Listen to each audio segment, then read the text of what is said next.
sky replacements, Start by photographing skies. Photographing skies is the first thing.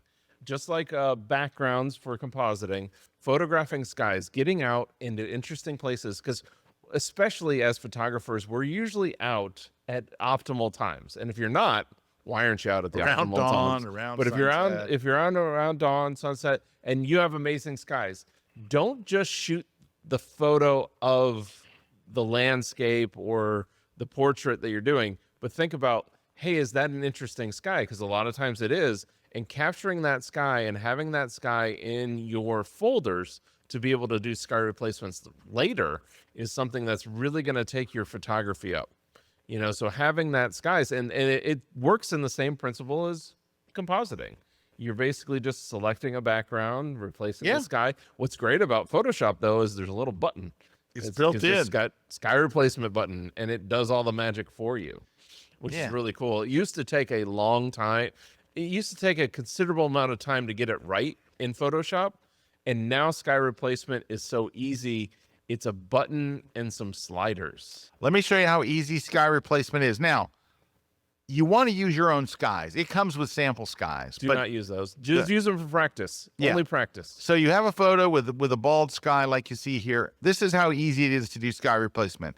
You go under the edit menu in Photoshop, and right here in the menu, sky replacement. It's called sky replacement. And when you click it, it will immediately choose whatever the last sky you used is. So watch. Done.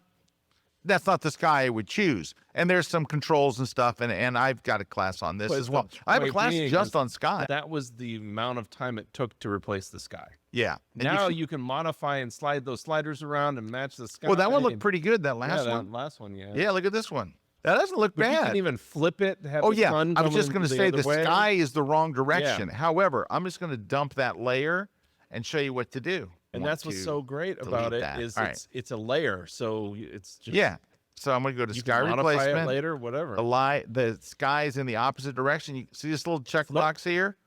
Flip, right? Because the sun should be on the other side. Yep.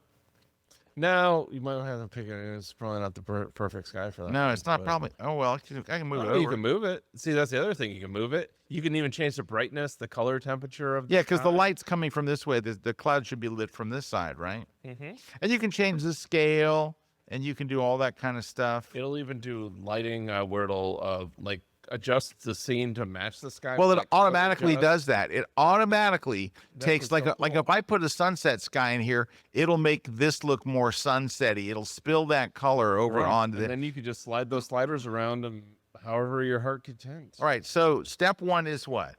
Go shoot skies. You have to shoot skies. You have to shoot your own skies. These are my skies. You want to show them how easy it is to load in your own skies? Oh, yeah. So let's take a look back on screen. This is what's so cool about it. You start shooting. All you do is go right down here to this button. Just right there. And it's just going to say, what skies do you want to add? And then once you've uploaded them, you can select them and stick them in a folder. Yep. And so if you look here, I have like more skies and Scott's skies and all this different. There's skies I took in Tuscany, skies I have wherever. So you can just click on them and it adds those, and Bob's right. You got like a folder for night skies. Yeah, you can Milky have Way, sunsets, Aurora, whatever. Yeah, there you go.